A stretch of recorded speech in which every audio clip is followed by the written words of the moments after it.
সুখ দুঃখ নাই, একমাত্র জীবন যে জীবনে খালি সুখ দুঃখ বলতে নাই জান্নাত, আর যে জীবনে খালি দুঃখ সুখের লেশ মাত্র নাই এই জীবনের নাম জাহান্নামের জীবন। আর দুনিয়া একটি মিশ্রিত জায়গা। এই দুনিয়া নামক জায়গায় ইন্না মাআল উসরি ইউসরা, কখনো তুমি বিপদে পড়বা, কখনো তোমাকে বিপদ থেকে উদ্ধার করবে কে? আরো জোরে বলেন কে? ওয়ামান ইয়াত্তাকিল্লাহা ইয়াজআল লাহু মাখরাজা ওয়া ইয়ারযুকুহু মিন হাইসু লা ইয়াহতাসিব। এজন্য ভাইরা বন্ধুরা, আল্লাহ পাক রব্বুল আলামিন বলেন, বান্দা তুমি যদি আমি আল্লাহকে ভয় করে চলো, সর্বহালতে যদি তুমি জানো আমি আল্লাহ তোমাকে দেখতেছি, যেই মানুষটার অন্তরে এই ফিকির থাকবে আল্লাহ আমাকে দেখে, সে মাপে কম দিবে না, মা বাবার সাথে বিয়াদবি করবে না, ব্যবসা বাণিজ্যে মিথ্যা কথা বলবে না, জমির আইল কাটবে না, কেউ যদি না দেখে দেখেন আমার আল্লাহ, এই ফিকির যার অন্তরে আছে যুবক, সে কোনদিন মানুষের চোখের আড়ালো আইল কাটবে না। ঠিক কি না? জমির আইল কাটা আছে না নাই? মাপে কম দেওয়া আছে না নাই? মিথ্যা বলা সমাজে আছে না নাই? যেই মানুষটা মনে করবে না আমার আল্লাহ আমাকে দেখেন, টেবিলের নিচ দিয়েও সে কখনো ঘুষ নিবে না, টেবিলের নিচ দিয়েও সে কখনো ঘুষ দিবে না। সে মনে করবে কেউ না দেখলো দেখেন আমার আল্লাহ। রাতের অন্ধকারে ডাক চুরি করবে না, কারণ যুবকের অন্তরে ভয়, কেউ দেখে না রে দোস্ত, তুমি আমাকে নিয়ে গেছো, কেউ দেখে না। অন্ধকার কিন্তু দেখেন আমার আল্লাহ। ঠিক কি না? জুলাইখা ইউসুফ নবীকে বলেছিল, ইউসুফ এমন ঘরে তোমাকে প্রবেশ করাইলাম, ভয় নাই ভয় নাই, কেউ দেখবে না কেউ দেখবে না, 7টা তালা ভিতরে ঢুকাইলাম, আন্দরের ভিতরে কেউ নাই, ইউসুফ তুমি ভয় পেও না। না না, কেউ দেখে না। কিন্তু আল্লাহর পয়গম্বর ইউসুফ আলাইহিস সালাম বলেছিলেন, জুলাইখা কেউ না দেখলেও দেখেন আমার আল্লাহ। এই কথা বলতে জুলাইখা তার শোকেসের উপরে সাজানো ছিল একটা মূর্তি, এই মূর্তির মুখটাও কাপড় দিয়ে দেবতার মুখটা ঢেকে ফেলেছে জুলাইখা। আর কই যে দেখো খোদাও দেখতো না। নাউজুবিল্লাহ। তোমাদের খোদার মুখ ঢাকা যায় কাপড় দিয়া, কিন্তু মুসলমান যারা খোদা কয় তার মুখ ঢাকার ক্ষমতা আর জুড়ে ক্ষমতা কারো আছে? না না না। এই চিন্তাটা মাথার ভিতরে রেখে যে যুবক চলল না, রাতের অন্ধকারে জিনা বেবিচারে গেল না। রব্বুল আলামিন কয়, তোমার দুনিয়ার জীবনে কখনো কখনো বিপদ আসবে, কখনো কখনো তোমার জীবনে মুসিবত আসবে, এটা দুনিয়ার বৈশিষ্ট্য, দুনিয়ার বৈশিষ্ট্য। বান্দা যদি তুমি ওই রকম মুত্তাকি নিজের বানায় চলতে পারো, চেয়ারম্যান হয়েছো, কখনো গম চুরি তুমি করো না, কারণ গম চুরির সুযোগ ছিল, এরপর করো নাই, জনগণ দেখে না, দেখেন কে? মেম্বার হয়ে টিন চুরির সুযোগ ছিল, এমপি হয়ে রাস্তার টাকা মাইরা খাওয়ার সুযোগ ছিল, এরপর তুমি করো নাই, জনগণের সম্পদ আমি খাইতে পারবো, জনগণ দেখবে না, সরকার টের পাবে না, প্রশাসন দেখবে না, কিন্তু তোমার অন্তরে আমি মাওলার ভয় ছিল। আল্লাহ তো দেখতেছেন, আল্লাহ তো দেখতেছেন, আমার খালিক মালিক তিনি তো সব দেখেন। এই ভয়ে তুমি যখন নিজের হাতকে হারাম থেকে বাঁচায় রাখছো, আমি আল্লাহ তোমার বিপদের সময় একটা দুইটা নয় অগণিত পথ তোমার উদ্ধারের বের করে দিব। আলহামদুলিল্লাহ কদ্দারা খাইরাম ওয়া খাবালা। প্রশংসা করব কার? আওয়াজ আসছে, একটু জোরে বলেন কার? আওয়াজ আর জোরে, প্রশংসা কার? আলহামদুলিল্লাহ কদ্দারা খাইরাম ওয়া খাবালা ওয়া শুকরু লিমান সাওয়ারা হুসনান ওয়া জামালা ফরদুন সামাদুন আন সিফাতিন খালকি বারিউন রব্বুন আযালিয়ুন খালাকাল খালকা কামালা লা জিদ্দা ওয়ালা নিদ্দা ওয়ালা হাদ্দা লিমাওলা لا ضد ولا ند ولا حد لمولى الآن كما كان ولم يلق زوالا الآن كما كان ولم يلق زوالا لا مثل ولا صور مثلا ونذيرا من قال سوى ذلك قد قال محالا من قال سوى ذلك قد قال محالا الله أكبر शैतान को मालिक लक्को लक्को বছর তোমার সিজদা দিলাম ও মালিক আজকে জাহান্নাম থেকে তুমি আমাকে বের করে দিয়েছো বিনিময়ে কি কিছুই পাইও না আমার এতগুলি সিজদা জমিনের ভিতরে এমন কোনো জায়গা নাই যে জায়গায় আমি ইবলিস তোমাকে সিজদা করি নাই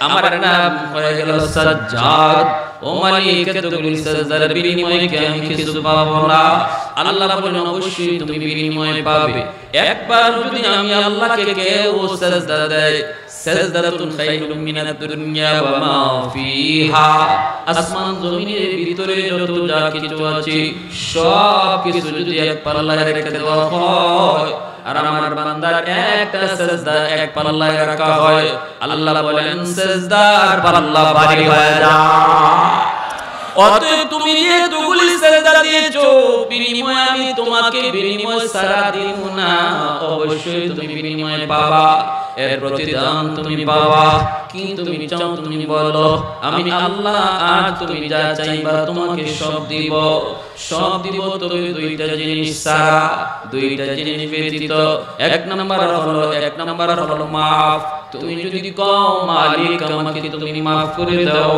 আমি তোমাকে মাফ করব না দুই নম্বর হলো তুমি যদি আমার কাছে জান্নাত চাও জান্নাত আমি তোমাকে দিব না এই দুইটা জিনিস ছাড়া তুমি যা চাইবা তোমাকে তা দিব এই কথা বলতে ইবলিস কয় তাহলে হায়াত দাও পৃথিবীর শেষ মানুষটা পর্যন্ত আমার লম্বা হায়াত তুমি দাও আল্লাহ পাক রব্বুল আলামিন কয় ইন্নাকা লামিনাল মুনজারিন তোমার প্রস্তাব গ্রান্টেড তোমাকে লম্বা হায়াত দেওয়া হলো ইবলিস কে আল্লাহ জিজ্ঞেস করে ইবলিস কেন তুমি এত লম্বা হায়াত চেয়েছো কয় মালিক লম্বা হায়াত দিয়েছো আর একটা পাওয়ার তুমি আমাকে দাও আল্লাহ পাক বলে কোন পাওয়ার কয় পাওয়ার হলো তোমার বান্দা বান্দির রগ বেশে ঢুকা আল্লাহ কই দিলাম কেন কয় যে মানুষের কারণে আজকে আমি জাহান্নামী হয়েছি এই মানুষ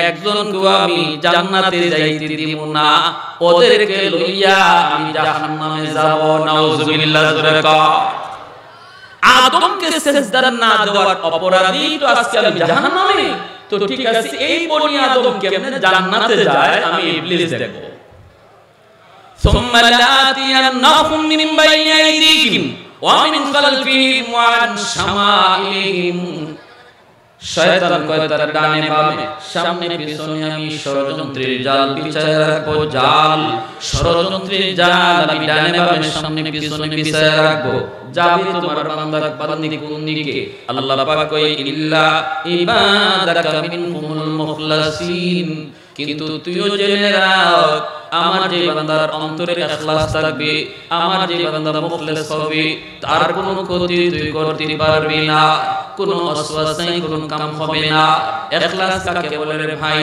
নবী বলেন ইন্নাকা লান তারা আল্লাহ নবী বলেন ইখলাস বলা হয় তুমি এমন ভাবে ইবাদত করো যেন আল্লাহ তোমাকে দেখেন ফাইন লাম তাকুন তারা ফাইন্নাহু ইয়ারাক যদি তুমি আল্লাহকে না দেখো আল্লাহ আমাকে দেখেন এই চিন্তা নিয়ে যে মানুষটা চলে নবী বলেন তার ভিতরে ইখলাস আছে আর শয়তান তার হাজার ষড়যন্ত্র করেও ক্ষতি করতে পারবে না আল্লাহ আমাকে দেখেন দেখেন, আল্লাহ আমাকে দেখেন। এই মনের ভিতরে, যার ভিতরে ইচ্ছা থাকবে, যার দিলের ভিতরে এই ধরনের ইয়াকিন থাকবে, চলার পথের গতি যার এমন হয়, মায়ার নবী দয়ার নবী বলেন তার নাম হলো মুখলিস। আল্লাহ বলেন সে ইবলিসের ষড়যন্ত্র থেকে বেঁচে গেল।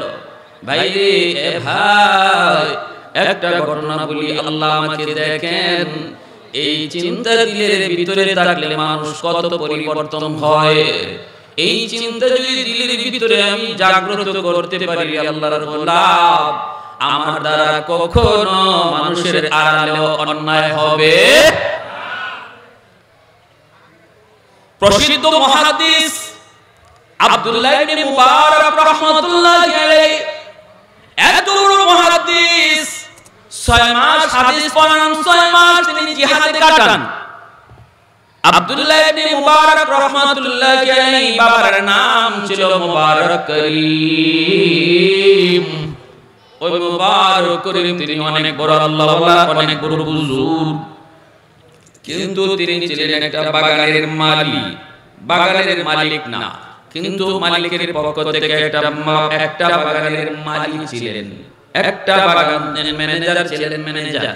এই বাগানটা তিনি পাহারাদারি করতেন, তার কাছে জিম্মাদারি দিয়ে রাখছেন মালিককে। আর মালিককে মাঝে মাঝে বিভিন্ন বাগান পরিদর্শন করতে যায়। কথাগুলি বুঝেননি? মনোযোগ আছে সবার আছে ইনশাআল্লাহ? এ বাবা বসো। মুবারক করিম একটা বাগানের ম্যানেজার, মালিক বিভিন্ন বাগান বিভিন্ন সময় পরিদর্শন করতে যায়। দীর্ঘদিন পর মালিক মুবারক করিমের বাগানে গেল, যে মুবারক করিমকে ডাক দিয়ে বলতেছে, মুবারক, তোমার বাগান থেকে একটা আনার আমাকে খাওয়াও। মুবারক করিম আব্দুল্লাহ ইবনে মুবারক রাহমাতুল্লাহি আলাইহি বাবা, তিনি যে বাগান থেকে একটা গাছ, আনার গাছ থেকে তিনি 2টা আনার পেড়ে আনলেন, আইনা মালিকের হাতে বুঝিয়ে দিলেন। মালিক আনার কাটা মুখে নিয়ে আর খেতে পারলো না। এত তিতা মুখ থেকে ফালা যায়। এইবার মালিক জিজ্ঞেস করলেন, মুবারক, এতদিন পরে তোমার বাগানে আসলাম, চাইলাম আমি 2টা আনার, কিন্তু তুমি আমাকে দিলা তিতা তিতা তিতা। তুমি কি আমাকে মিষ্টি আনার দিতে পারলা না? মুবারক করিম বলতেছেন, মালিক, খোদার কসম আমি জানি না এই গাছের আনার যে তিতা, এটা আমি জানি না। আল্লাহু আকবার।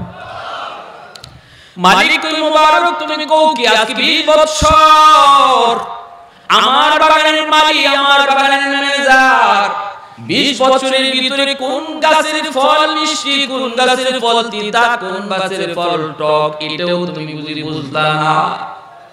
কি গো, তুমি আমারে কি বুঝাইতে চাও? এই কথা বলতে মুবারক করিম বলতেছে, উস্তাদ জি, খোদার কসম আমি কোন ফলে হাত দেই না, তাই বলে যে আমার ইচ্ছা হয় না তা না। বড় লোকের মানুষরা যখন আইসা তারা টাকা দিয়া ফলমূল কিনে খায়, তাদের খাওয়ার দৃশ্য দেখে আমারও খাইতে মন চায়, কিন্তু যখনই আমি কোন ফল গাছে হাত লাগাই, তখনই দেখি আমার আসমানের মালিক আমার হাতের দিকে তাকায় রইছে। যখনই আমি ফল গাছে কোন ফলে হাত লাগাই, তখনই দেখি আসমানের মালিক আমার দিকে তাকায় রইছেন। সাথে সাথে আমি হাতটা ফিরিয়ে নিই, সাথে সাথে আমি হাতটা ফিরিয়ে নিই, আর ফল খেতে পারি না, কারণ ফলগুলি আপনার। আমার কাছে এই বাগানটা রাখা আমানত, আমানতে খেয়ানত করা যায় না। যার মধ্যে আমানতদারি নেই, তার মধ্যে ঈমান নাই। নবী বলেন, লা ঈমান লিমাল্লাহ আমানাতাল্লাহ, লা ঈমান লিমাল্লাহ আমানাতাল্লাহ। যার ভিতরে আমানতদারি নাই, তার ঈমান নাই। জনগণের অনেক সম্পদ, দায়িত্বশীল মেম্বার, চেয়ারম্যান, এমপির কাছে আমানত আছে না নাই? আল্লাহ নবী বলেন, আমানতে যে খেয়ানত করে তার ঈমান নাই, ঈমান নাই। নাউজুবিল্লাহ। ঈমান নাই, ঈমান নাই।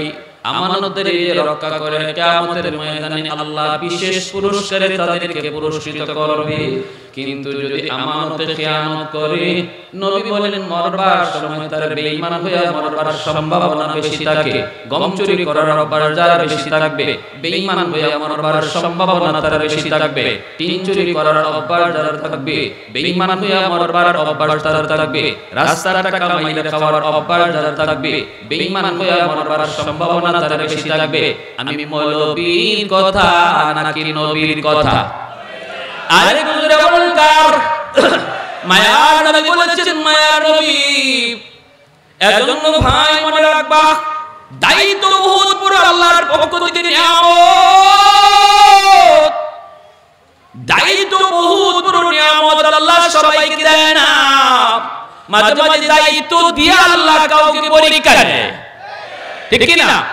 আমানতদারি রক্ষা হয় কি হয় না? সম্পদ দিয়ে আল্লাহ দরিদ্রদেরকে পরীক্ষা নেয়, দায়িত্ব দিয়ে আল্লাহ এমপির পরীক্ষা নেয়। এমনি ভাবে মাঝে মাঝে গরিবরে আল্লাহ পাক বিপদে ফেলে, ও বিপদে পরীক্ষা নেয়। আমরা সবাই দুনিয়া নামক এই পরীক্ষার হলে পরীক্ষায় আছি। সবাই পরীক্ষার হলে, ধনীও পরীক্ষা দেয়, গরিবও পরীক্ষা দেয়, মেম্বারও পরীক্ষা দেয়, জনগণও পরীক্ষা দেয়। কিন্তু এক একজনের প্রশ্ন এক এক রকম, ঠিক কি না? গরিবের প্রশ্ন হলো সবর করে কি করে না, সবর করে কি করে না, বিপদের সময় সে সবর করে কি করে না। ধনীর উপরে পরীক্ষা হলো ধন সম্পদের হক আদায় করে কি করে না। দায়িত্বশীল মেম্বার চেয়ারম্যানের উপরে পরীক্ষা হলো আমানতদারি রক্ষা করে কি করে না, ঠিক কি না ভাই? ভাইরা বন্ধুরা, মুবারক করিম তিনি বলেন, উস্তাদজি খোদার কসম, মন যে চায় না এমন না, এমন না, এমন না। আমারও মন চায়, আমারও গুনাহ করতে মন চায়। এর যুবক, তোমারও মাঝে মাঝে গুনাহ করতে মন চায়। যৌবনের চাহিদা হলো গুনাহ করা, যৌবনের চাহিদা হলো রাতের অন্ধকারে চুরি করা, যৌবনের চাহিদা হলো বন্ধুদের সাথে গুনার আড্ডায় যাওয়া। এটা যৌবন মানুষকে পাগলা করার মতো দৌড়ায়। কিন্তু মালিক ডাক দিয়ে বলেন, যুবক রে, ওই যৌবনের পাগলামি যদি তুমি না করো, তুমি যদি পাগলা করার লাগাম টেনে ধরো, যৌবনে যদি তোমাকে মসজিদে পাওয়া যায়, যৌবনে যদি আল্লাহর ভয় অন্তরে নিয়ে চলা শিখে যাও, যৌবনে যদি দাওয়াত তাবলীগের সময় লাগাও, যৌবনে যদি মাথায় টুপি পাওয়া যায়, যৌবনে যদি তোমার মুখে দাড়ি দেখা যায়, যৌবনে যদি মুরব্বিদের শ্রদ্ধা করতে পাওয়া যায়, যৌবনে যদি বাপ মার সেবা করতে দেখা যায়, রব্বুল আলামিন তিনি বলেন, ইল্লাল্লাযীনা আমানু ওয়া আমিলুস সালিহাত ফালাহুম আজরুন গায়রু মামনুন। তুমি যখন বৃদ্ধ হবা, আমি আল্লাহ যৌবনের সব আমল বৃদ্ধ বয়সে ঘরে বসে বসে আমলনামায় দান করব। ইবাদতের পেনশন, ইবাদতের পেনশন আল্লাহ দান করবেন। যেই যুবককে যৌবনে মসজিদে পাওয়া যাবে, যেই যুবককে যৌবনে ভালো কাজে দেখা যাবে, কোরআন তেলাওয়াতে পাওয়া যাবে, যেই যুবককে মুরব্বিদের সেবা করতে দেখা যাবে, শ্রদ্ধা করতে দেখা যাবে, ওই যুবক বৃদ্ধ বয়সে যখন মসজিদে যেতে পারবে না, তার কোমরে ব্যথা, হাঁটুতে ব্যথা, টক টক টক টক করে করে বান্দা মসজিদে যাওয়ার চেষ্টা করে কিন্তু পারে না, মাথা ঘোরায়, ঘরের মধ্যে নামাজ আদায় করে দেয়, মসজিদের দিকে তাকায় তাকায় চোখের পানি ধরায়। আল্লাহ পাক ফেরেশতাদেরকে বলে, ফেরেশতারা আমার বান্দার আমলনামায় ঘরের নামাজের সওয়াব লিখবা না, কারণ যৌবনে সে মসজিদে নামাজ পড়তো, এখন যদিও সে মসজিদে আসতে পারে না, কারণ সে বৃদ্ধ, গায়ে তার শক্তি নাই, শক্তিটা তো আমি আল্লাহই কায়রা দিয়েছি, শক্তিটা তো সে দূর নষ্ট করে নাই। গায়ে যদি শক্তি থাকতো আজ আমার বান্দা মসজিদে যাইতো।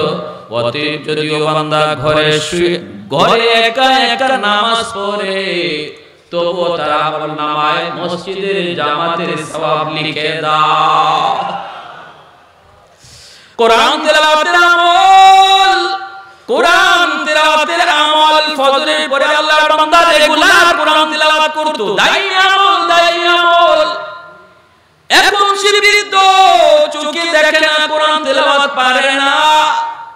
আল্লাহ পাক ফেরেশতাদেরকে বলে, সূরা ৩ এর তাফসীর খুলে দেখেন, আল্লাহ পাক রব্বুল আলামিন বলেন, ইল্লাল্লাযীনা আমানু ওয়া আমিলুস সালিহাত ফালাহুম আজরুন গায়রু মামনুন। যৌবনের কোন আমল আমি আল্লাহ আটকায় রাখি না, বৃদ্ধ বয়সে জারি রাখি জারি। তিলাওয়াত করার অভ্যাস ছিল তার যৌবনে, তিলাওয়াত করার অভ্যাস ছিল তার চোখে যতদিন পাওয়ার ছিল, এখন তার চোখে পাওয়ার নাই।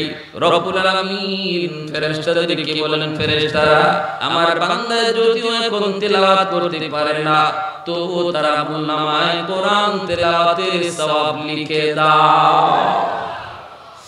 এ যুবক, হাতে ধরি বলি, পায়ে ধরি বলি, যুবক এই যৌবনটা আল্লাহর কাছে কত দামি, তোমারে আল্লাহ কত মায়া করে, কত মায়া করে। একজন বৃদ্ধ মানুষের সেজদা আর একজন যুবকের সেজদা এক হতে পারে না, ঠিক কি না? লা ওয়ারআকাল কাফি। মায়ার নবী বলেন, যে মানুষটার সুযোগ ছিল অন্যায় করার, এরপরও করে না আল্লাহর ভয়ে, তোমরা মনে রাখবা সে তোমাদের মধ্যে আল্লাহর ওলি হয়ে গেছে। যে যুবকের শক্তি ছিল মসজিদে না আইয়া বন্ধুদের সাথে গুনার আয়োজনে যাওয়ার, যাত্রার প্যান্ডেলে যাওয়ার, ওয়াজের মাহফিলে না আইসা গানের আসর তৈরি করার ক্ষমতা ছিল, পাওয়ার ছিল, শক্তিও ছিল, এরপরও করে না, এরপরও করে না। কয় না, আমার আল্লাহকে আমি ভয় পাই, আমার জীবনের প্রতিটা কাজের হিসাব আমার আল্লাহর সামনে আমাকে দিতে হবে, এই ভয়ে যুবক অন্যায় করে না। ওই যুবকের সেজদা আর যে বৃদ্ধ মানুষটা চাইলেও যাত্রার প্যান্ডেলে যাইতে পারবে না, চাইলেও সে গুনার আয়োজন করতে পারবে না, কারণ তার গায়ে শক্তি নাই, তার এরকম এনার্জি নাই, তার এরকম জনবল নাই। এই দুই জনের সেজদা সমান না। নবী বলেন, ওই যুবক যৌবনে আল্লাহর ভয় রাখা সে মসজিদমুখী হওয়ার কারণে যৌবনে সে আল্লাহর ওলির তালিকায় নাম লিখে। সুবহানাল্লাহ। এজন্যই গায়ের শক্তিটা আল্লাহর কাছে এত বড় নিয়ামত, গায়ের শক্তিটা এত দাম। আমার ভাইয়েরা, বন্ধুরা, যুবক মুবারক করিম তিনি বলেন, উস্তাদজি ও মালিক বিশ্বাস করো, বিশ্বাস করো, আমি কিন্তু এখনো পর্যন্ত কোন আনার মিঠা, কোনটা তিতা, কোনটা টক এখনো জানি না, কারণ আমি আজও পর্যন্ত মুখে নেই নাই, কারণ এই সবগুলি হলো তোমার পক্ষ থেকে আমার কাছে আমানত। আমাদের সমাজের চেয়ারম্যান মেম্বার যদি মুবারক করিম হয়ে যাইতো, তাহলে তো দেশ কত ভালো হয়ে যাইতো। হ্যাঁ, কি কোন? সব যদি মুবারক করিম হয়ে যাইতো, কিন্তু আমাদের দেশের মুবারক করিমরা আনার একটা দুইটা খায় না, খাইলে গাছও খায় না।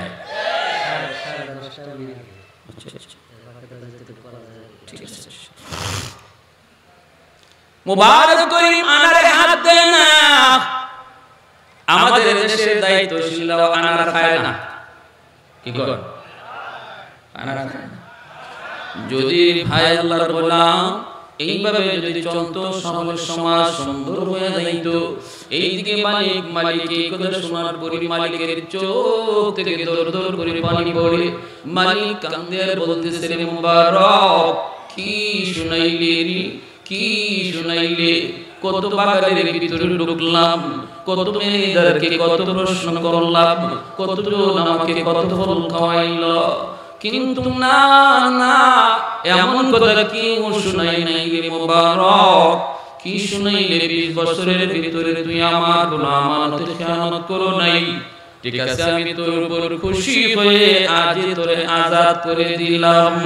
এই খবর নিয়ে মালিক চলে আসলো বাড়িতে। আয়েশা বিবিকে ডাক দিয়ে বলতেছি, বিবি, ও বিবি, আজকের ঘটনা শোনো। মুবারক আমারে কি শুনাইছে গো? কি শুনাইছে, কি শুনাইছে? এই ঘটনা শোনানোর পর মালিক কই, বিবি গো, আমি তো মুবারক রে আজাদ করে দিছি। বলা মাত্রই বিবি কান্না শুরু করে দেয়। আর বিবি বলতেছে, মালিক, ও আমার স্বামী, তুমি ভুল করে ফেলেছো, ভুল করে ফেলেছো। কারণ তুমি জানো না গো, তুমি তো জানো না, তারে আজাদ করে দিলে পরে সে তো তোমার বাগান ছেড়ে চলে যাবে। আর তো তুমি তরে পাবা না। কিন্তু আমার মন বলে, আমার মন বলে এই মুবারকের ইখলাস আর খোদার ভয় তোমার পুরা ব্যবসার পাহারাদারি করছে। তোমার পুরা ব্যবসার পাহারাদার ছিল মুবারকের তাকওয়া। রাতের অন্ধকার নিজের জন্য শুধু আল্লাহর কাছে কাজে নাই, সে তোমার জন্য, তোমার ব্যবসার জন্য সে আল্লাহর কাছে রাতের অন্ধকারে কান্নাকাটি করছে। গোস্বামী না গোস্বামী, তুমি ভুল করে ফেলেছো, এই মুবারকে বিদায় দিলে তোমার ব্যবসায় ধস নামবে, অল্প দিনের ব্যবধানে তোমার ব্যবসায় লস খাইবা। এতদিন পর্যন্ত তুমি যে ব্যবসায় লাভ করেছো, আমার মন বলে মুবারকের তাকওয়া আর পরহেজগারির কারণে। মহিলাদের বুদ্ধি শুদ্ধি আছে না নাই? হ্যাঁ, এজন্য আল্লাহ নবী বলছে, মাঝে মাঝে ঘরের বিবির সাথে পরামর্শ কইরো, যে কোনো কাজ করতে ম্যাডামের সাথে পরামর্শ কইরো। যদিও তুমি মনে করো বুদ্ধি শুদ্ধি নাই, কিন্তু মাঝে মাঝে দুই একটা পরামর্শ দিতে পারে যেটা তোমার মাথায় ছিল না। আপনারা দেখুন কথা বলুন, নাকি আপনাদের ঘরের ম্যাডাম একবারে নেড়াটাল? হ্যাঁ, কিছু বুদ্ধি শুদ্ধি আছে না? না তাহলে দেশ চালায় কেমনে? পুরুষে চালায়। হ্যাঁ, মহিলাদের বুদ্ধি শুদ্ধি আছে না? আরে নিয়ে আছে।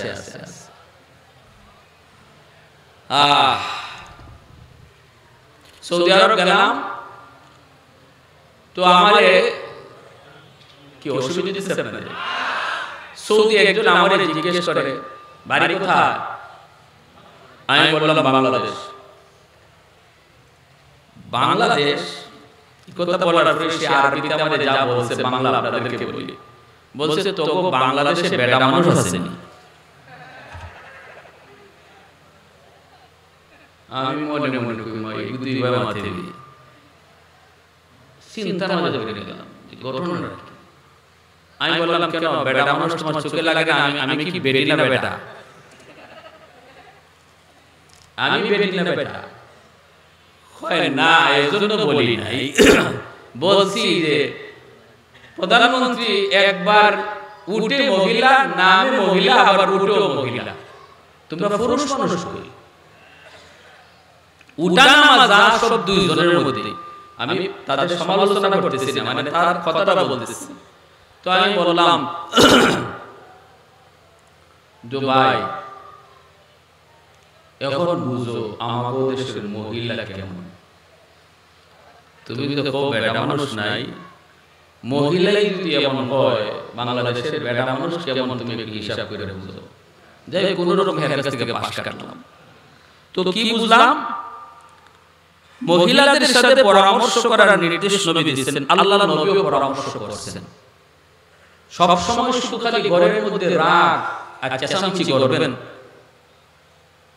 আবার কোন কোন ফ্যামিলিতে দেখা যাবে স্বামী শুধু স্ত্রীর কথা উঠে আর বসে। চিত্র দুইটাই খারাপ। গ্রামের চিত্র হলো ম্যাডাম স্বামীরে মনে হয় যেন আজরাইলের মতো ভয় পায়। আর শহরের মধ্যে চিত্র আমরা দেখি ম্যাডাম বাজারে আগে আগে ঘুরে আর বেটা মানুষ পিছনে ব্যাগ লইয়া টানে। অনেকে বুঝেই না স্বামী না আর কিছু, মানে কোনো কথা স্ত্রীর অনুমতি ছাড়া সংসারে চলেই না। দুটোটাই খারাপ। আল্লাহ রাসূল বলেছেন মধ্যম পন্থা। নবীজি বলেন তোমার স্ত্রীর সাথে তোমার সম্পর্ক হবে দুইটা। কয়টা? জোরে বলেন, ভালো করে শুনেন। স্বামী স্ত্রীর মধ্যে সম্পর্ক কয়টা? এক হলো নবী বলেন তুমি মনে রাখবা সে তোমার মাহবুবা, সে তোমার প্রেমিকা। স্ত্রীর নবী প্রেমিকা বলছেন, তাহলে বোঝা গেল প্রেম বিয়ার আগে না পরে? ওগলে মাতে না, বুঝি সমস্যা আছে। প্রেম বিয়ার আগে না পরে? সবাই একমত? এটা আল্লাহর নবীর কথা, সাবধান একটু বুঝে কইেন। নবীজি বলছেন এক নাম্বার স্ত্রীর সাথে তোমার সম্পর্ক হলো সে তোমার মাহবুবা, বাংলায় হলো প্রেমিকা। কেন বলছেন? নবী এজন্য বলছেন মাঝে মাঝে তোমার স্ত্রী তোমার সাথে অভিমান করবে, মাঝে মাঝে তোমার স্ত্রী তোমার সাথে একটু রাগ গুসা করবে।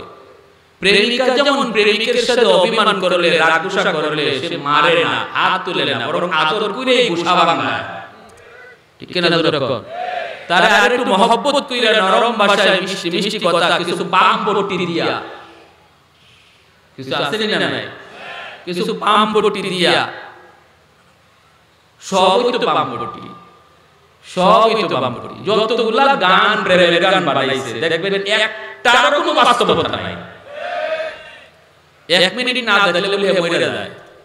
গানের মধ্যে আছে না এমন করলি, কয়টা মরছে না দেখে, এক মিনিট না দেখে, হ্যাঁ সব খালি ফাম আর বাম, বাতাস আর বাতাস। এইভাবে আল্লাহর নবী বলেন এটা বিয়ার আগে না বিয়ার পরে স্ত্রী যদি মাঝে মাঝে রাগ করে গুসা করে তো তুমিও এরকম কিছু বাতাস দিও, কিছু বাম পুম দিও, দিয়া তার খুশি তার রাগটা ভাঙাও। কারণ তোমার সাথে তার সম্পর্ক হলো, তুমি তার প্রেমিক আর সে তোমার প্রেমিকা, ঠিক আছে? আর একটা সম্পর্ক রয়ে গেছে। এখন যদি এটা কই নবী বাদ দিয়া দিতেন তাহলে প্রেমিকা যেমন মাথা তুলে লাফায় এইভাবে লাফাইতো, নবী আবার নামাইছেন। দ্বিতীয় সম্পর্কটা নবী বলেন তোমার সাথে তার সম্পর্ক হলো তুমি হলে হাকিম আর সে হলো মাহকুমা। এক তুমি হলে হাবিব, সে তোমার মাহবুবা, আর একটা সম্পর্ক হলো তুমি হাকিম আর সে তোমার মাহকুমা, মানে সে তোমার সে অধীনস্থ, তুমি তার অধীনস্থ না বরং সে তোমার অধীনস্থ। অতএব সবসময় মনে রাখবা তার কথায় তুমি চলবা না, বরং তোমার কথা তারে চালানোর চেষ্টা করবা। বুঝে আসছে ভাই? হ্যাঁ। আর আমরা প্রত্যেকটি ঢাকা শহরের এরা শুধু একটা লইয়া আছে, হাবিব আর মাহবুবা, প্রেমিকা স্ত্রী আমার প্রেমিকা। অতএব যা কইব আমি তা খালি শুনবো, উনি আগে আগে হাঁটবো আমি পিছে পিছে দৌড়াইবো। দ্বিতীয় সম্পর্ক খবর নাই। আর গ্রামে আছে দ্বিতীয় সম্পর্ক হাকিম আর মাহকুমা। যখন কি থেকে হাওয়ার থেকে আসে স্বামী, হাতে যেমন লাঠি থাকে, এই লাঠি নিয়ে ঘরে ঢুকে যদি একটু পানি দিতে দেরি হয় অথবা রান্না একটু দেরি হইতেছে তো গরু ফিটাইছে যেটা দিয়া ইলে দিয়ে বিসমিল্লাহ তারা শুরু করে দেয়।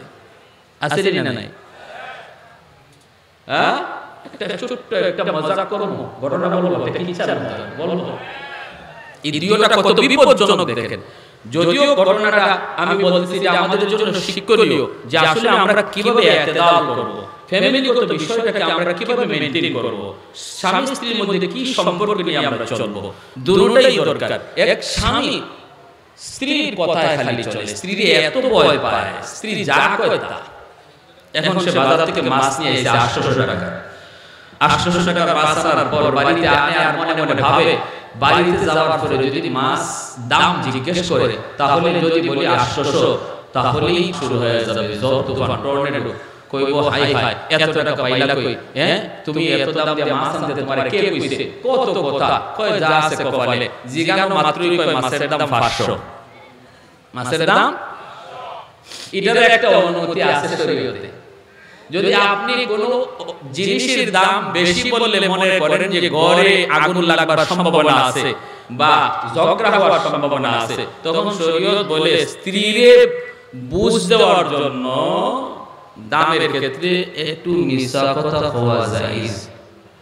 এটা কোনো মাইক বন্ধ করে দিলে না আছে নাকি দিলাম তো ফেস লাগাই, এখন তো আপনারা গরকে কইলেও বিশ্বাস করতে না, তো হুজুরি কে দিছে। আপনি যদি বুঝেন শাড়ির দাম 1000 টাকা কইলে গরে তুফান শুরু হইব, সে বলবে যে তোমার প্যান্ট শার্ট কিনো তুমি 2000 টাকা দিয়া, 3000 টাকা দিয়া, আমার শাড়ি নিয়ে 800 আর 1000 দিয়ে, তোমার শাড়ি তুমিই পরো। যদি এমন কয় তাহলে ঘরে যাইয়েই বলবা শাড়ির নাম 2000। এসে না 3 জায়গায় মিথ্যা কথা বলা যায়, এর মধ্যে এটা একটা, বাকিটা বললাম না। আর এইজন্য বেচারা মাছের দাম 800 কয় 500, ঘর ঠান্ডা রাখার জন্য, পরিবেশ ঠান্ডা রাখার জন্য। এই বইলে লেগেছে জুমায় নামাজ পড়ে আয়েশা সাথে অর্ধেক মাছ নাই, জিজ্ঞেস করে বাবা মাছ কোথায়, কয় পাশের বাড়ির ভাবি আসছিল ভাবি এসে কয় তোমাদের ভাই আজকে এত মাছ নিয়ে আইলো, এত সুন্দর মাছ, হাই হাই দাম কত? কয় দাম তো ভালো দিয়ে আনছে 500 টাকা। কয় ভাবি আজকে আমাদের ঘরে মাছই নেই, তোমার ভাই ভুলেই গেছে, ভাবি একটু অর্ধেক মাছ দিয়া দাও, অত মাছ একদিনে খায় কি করবা, অর্ধেকটা দিয়া দাও, তোমার আমি 250 দিয়া দেই। কয় ঠিক আছে, আমার এত মাছ লাগে না, তুমি 250 দিয়া বাকি অর্ধেকটা লইয়া দাও। 250 টাকা দিয়ে অর্ধেক মাছ দিয়ে দিছে। এই কথা যখন স্বামীরে শোনায়, স্বামী কয় হায় রে আমার কপাল, হায় রে আমার কপাল। কয় কি হইছে? কয় কি হইছে আর কইও না, তুমি তো দিলা আমারে 250 লস করে। কয় কি? কয় মাছের দাম তো 800। কয় তুমি আমারে 500 কইছো? কয় তোমার ডরে, তোমার ডরে, তোমার ডরে। উস্তাদ হাসা কথা, কোন হাসা কথা কোয়া যায় না, কোন সত্য কথা কোয়া যায় না, ওটি একটা লাফ মারে বউ এই ডরে কইছিলাম 500 হইছে লস। তো এরকম ভাবে যে সমস্ত স্বামীরা স্ত্রীরে এরকম সব সময় নাতি লাগায় রাখবেন, ঘরে গিয়া দেখবেন মাঝে মাঝে 250 করে 300 করে নাই। আরেক গ্রামের এলাকায় স্ত্রী স্বামীরে মানে আজরাইলের মতো ভয় পায়, কিছু থেকে কিছু হইলেই লাঠি। ডাক্তারে পরীক্ষা দিয়েছে স্বামীরে, যাও প্রস্রাব পরীক্ষা। সে প্রস্রাব কইরা বোতলের মধ্যে বাথরুমে রাখছে, স্বামী সকালবেলা ডাক্তারের কাছে নিয়ে যাবে, টেস্ট করবে। এই ফাঁকে স্ত্রী বাথরুমে ঢুকছে আর পা লাগিয়া তার বোতলে প্রস্রাব করে গেছে। এখন তো মহিলা ভয়ে অস্থির, হাই হাই হাই হাই রে কি করলাম রে, আমার যে জামাই জামাই, ওরে বাপ রে, যদি যায় কই তোমার প্রস্রাব ফালাই দিছি, আবার একটু প্রস্রাব করে রাখো, এটা তো মানতোই না, বরং লাঠিও আমার ভিডিও করতে পারে। তে তার দরকার নাই পেছ লাগাইবার, আমার প্রস্রাব ঢুকাই দিতে পারে। এখন তাই সকালে গেছেন প্রস্রাব পরীক্ষা করার জন্য, রিপোর্ট দেওয়ার পর ডাক্তারে একবার রিপোর্টের দিকে তাকায় আর একবার তার চেহারার দিকে তাকায়, বড় বড় চোখে তাকায়। কয় স্যার আপনি আমার দিকে এইভাবে তাকাইতেছেন, রিপোর্টে কি কয় আমি বাঁচবো না মরবো স্যার? কয় বাঁচবাই না মরবাই এটা তো আমার চিন্তাই, আমি ভাবতেছি তুমি বেটা না তুমি বেটি। কয় স্যার কি হইছে স্যার? কয় কি হইছে আর কি?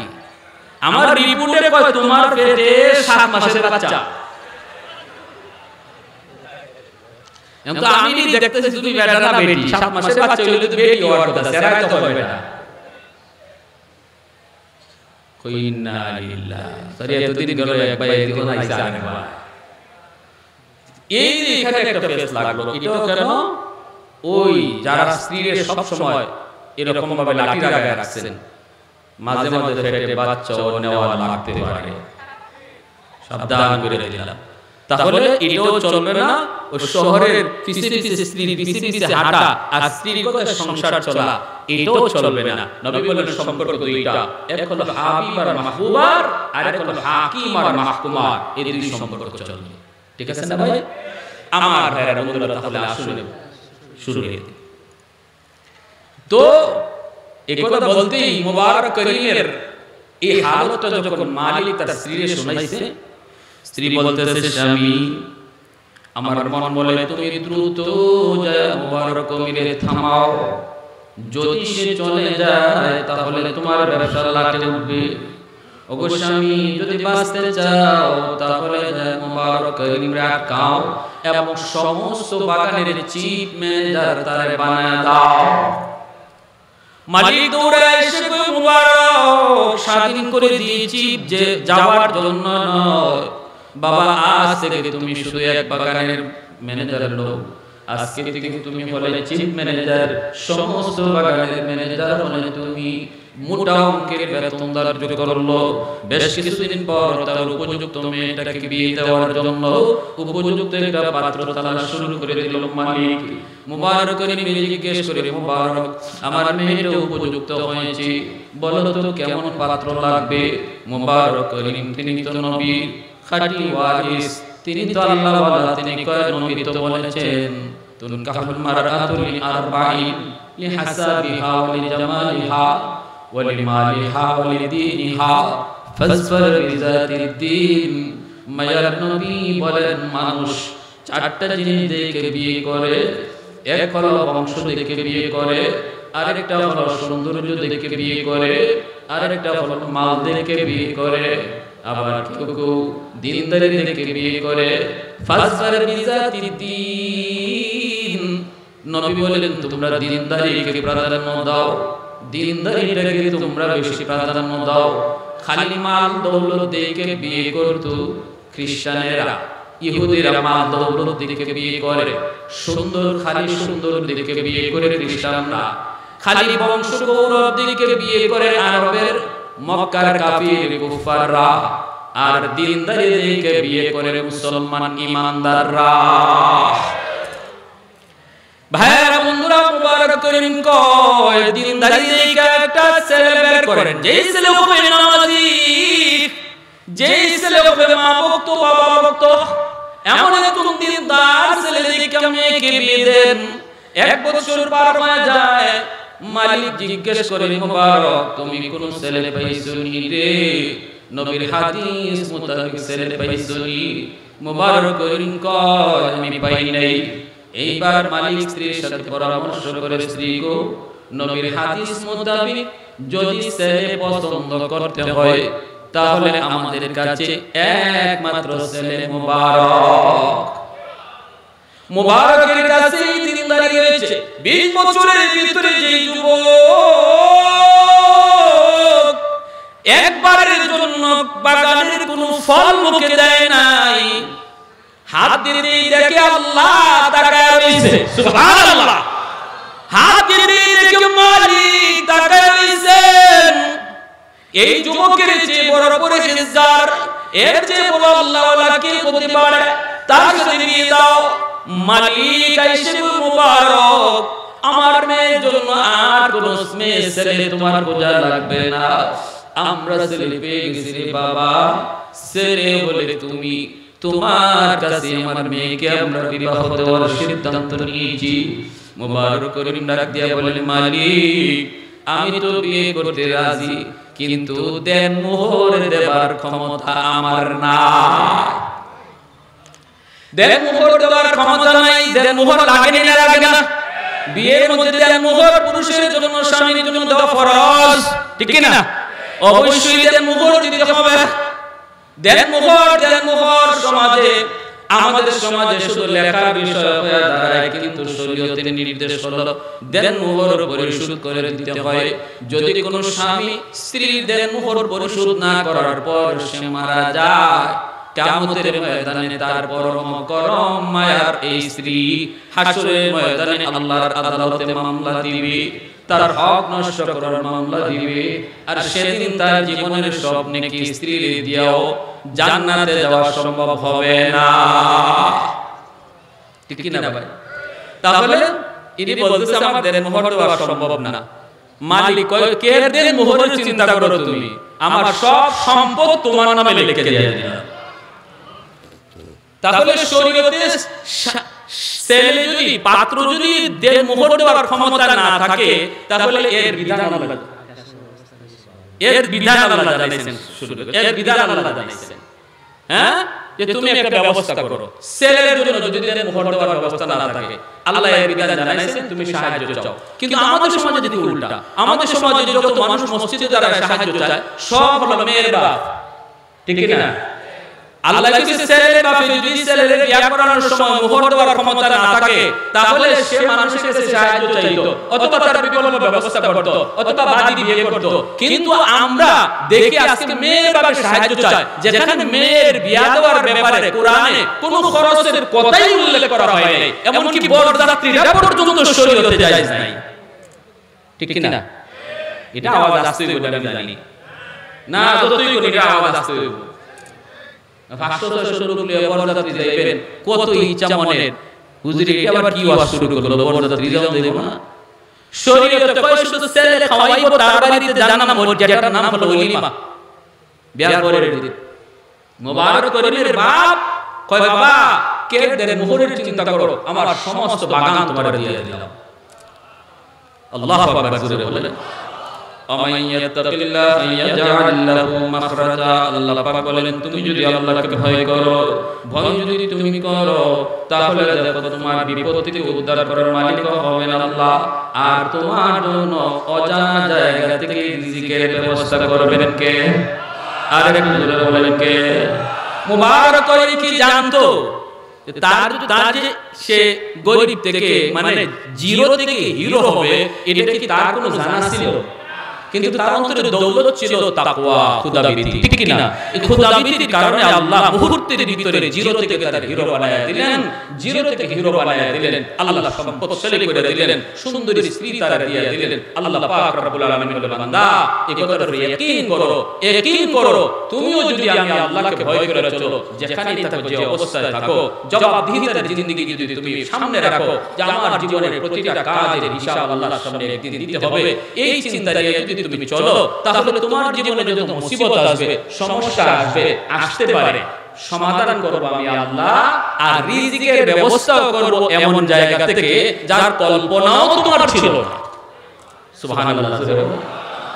এই মাদ্রাসা আমাদেরকে ওই জীবনের শিক্ষা দেয়, জবাবদিহিতার জীবন শিখায়, যে না দুনিয়ায় তো এই দুনিয়া পরেই শেষ, না তা না, মরলেই শেষ তা না, মরার পরে আমার একটা জীবন রয়েছে, যে জীবনটা হলো জবাবদিহিতার জিন্দেগি। এটা কোরআনের শিক্ষা। আমার ছেলেরা যদি মাদ্রাসায় পড়ায়, নাতিরা যদি মাদ্রাসায় পড়ায়, তাহলে সে ওই জবাবদিহিতামূলক জিন্দেগি নিয়ে গড়ে উঠবে, সমাজের মানুষকে ওই জীবনের কথা সে বুঝাবে। মাদ্রাসা শিক্ষা বন্ধ হয়ে যাবে, যদি কোরআনের আলোচনা বন্ধ হয়ে যায়, তাহলে মানুষ বেপরোয়া হয়ে যাবে, যা পাবে তা খাবে, তখন আল্লাহর কাছে হিসাব দেওয়ার চিন্তা তার মাথায় থাকবে না। তার জীবনের মাঝে আর গরু, ছাগল, হাঁস, মুরগি এর মধ্যে কোনো তফাৎ থাকবে না। তাহলে মাদ্রাসা শিক্ষার দরকার আছে না? কোরআনের শিক্ষা কারা কারা চাই? একটু হাত তুলে আল্লাহকে দেখায়। আল্লাহ তুমি কবুল করো, জোরে বলি আমিন। আমিন, আরো জোরে বলি আমিন। আমার ভাইয়েরা, বন্ধুরা, আকাশের অবস্থা বেশি ভালো না, এরপরে প্রধান অতিথি আমাদের চলে আসবেন অল্প সময়ের ভিতরে। ভাইয়েরা, বন্ধুরা, কওমি মাদ্রাসা সরকারের কোনো সাহায্যে চলে না, চলে এলাকার মানুষের সহযোগিতায়, ঠিক না? হ্যাঁ, দারুল দেওবন্দ প্রতিষ্ঠাই হয়েছে এই উসুলের উপরে, যে কওমি মাদ্রাসা শুধু আল্লাহর উপর ভরসা করবে, আর এর সহযোগী হবে জনগণ, এলাকাবাসী। হাসরের ময়দানে একজন মানুষকে দেখেই একজন হাফিজে কোরআন দাঁড়ায় যাবে, আল্লাহ আমি জান্নাতে পড়ে যাব, লোকটাকে চিনি লাগে। আল্লাহ বলবেন, কেমনে চিনো? আল্লাহ চিনে ফেলছি, এই লোকটা আমি যে মাদ্রাসায় পড়ে হাফেজ হইছি, এই মাদ্রাসায় একদিন নিজের মাথায় করে এক বস্তা চাউল নিয়ে এসেছিল। ও আল্লাহ, ওই লোকটাকে চিনে ফেলছি যে আমার মাদ্রাসায় 1000 টাকা দিছিল। নবী বলেন, দেওয়ার সময় সে এই লোকটাকে দেখে নাই, কিন্তু আল্লাহ হাসরের মাঠে চিনে দিবে।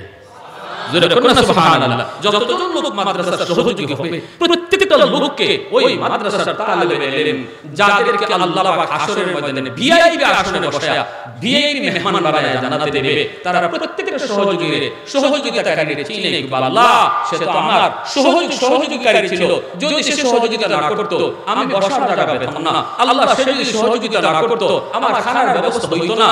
আল্লাহ ওই ব্যবস্থাগুলি পাওয়ার কারণে আমি তোমার কালামকে আমার সিনায় নিতে পারছি। মালিক, আমি তারে ছাড়া জান্নাতেই যাব না।